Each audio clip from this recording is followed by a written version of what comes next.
So I am Claire O'Neill, and I am the founder of Earthwise Aware, EWA for short. Earthwise Aware is a young nature conservation organization, and we are focused on ecological and biodiversity knowledge, ethics, and leadership. And what that means is that we are dedicated to bring this kind of knowledge, ecological and biodiversity knowledge, at the heart of communities and in the daily lives of peoples. Part of what we do is, certainly in our outreach programs, is citizen science, and a kind of a trend of citizen science that mix both American and European citizen science. Citizen science is essentially the participation of the public in the process of conducted scientific studies. And here in the Fells, we do a realm of citizen science that is completely focused on biodiversity and different type of studies around biodiversity. So the kind of citizen science that we do is all focused on biodiversity. And what we try to do in the Fells is actually to have a natural history of the place. Natural history of the place is lacking for this big park. The Fells is part of the park system, Massachusetts Park System, which, by the way, combined with the Blue Hills and I think it's Beaverbrook Reservation, is one of the largest park systems in the world. So this is a beautiful area where we can really conduct climate and biodiversity type of study and citizen science. As I mentioned, citizen science is really the participation of the public at all steps of the process in the scientific endeavor. This is a long. Where is it? Like, can I hear the bell, right? So essentially, we conduct here about 6 types of different kind of surveys. We do biodiversity survey, opportunistic survey, where we document biodiversity in the Fells. Another one is about bird monitoring, which is counting birds for establishing bird population or bird abundance. We do arthropod survey or insect survey, which really also encapsulate, studying the pollinators in the Fells. We do plant community assessment, or we want to do because we haven't completed completely the protocol for that. And one that is very interesting as well is a vernal pool awareness and protection program. We have in the Fells, this is kind of a hot spot for vernal pool, and a vernal pool is one of these pools that have a kind of special hydrology where they go through a drought period during the year or every other year, something like that.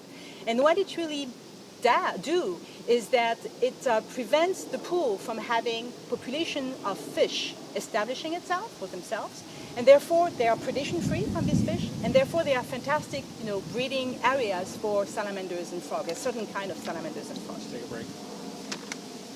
So vernal pools are a very specific type of habitat where there is no fish predation, and for that they are perfect little ecosystem where some kind of breeding can happen for specific type of frogs and salamanders.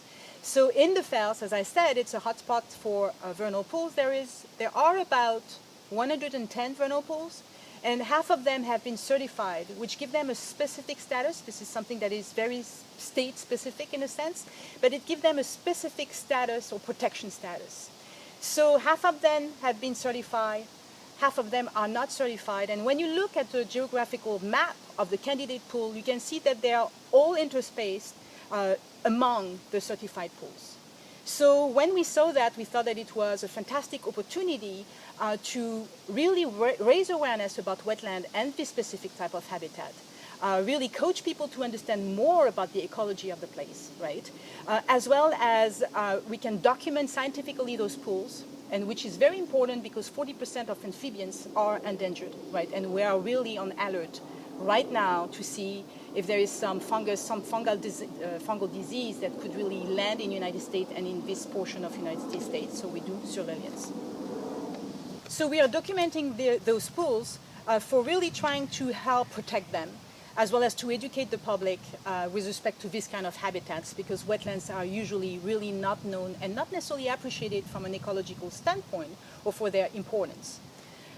So that's about the kind of citizen science that we do in the Fells. So the reason why we chose the Fells for our citizen science programs is twofold. One, as I said, is because there is no natural history of the place.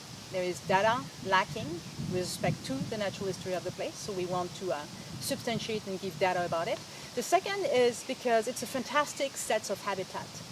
The Fells is about 2,800 acres of woodland, And it is comprised of about 30 different kinds of habitats. So with that many habitats, we really can have a holistic view of citizen science and actually do all the kind of citizen science that we do at Earthwise Aware.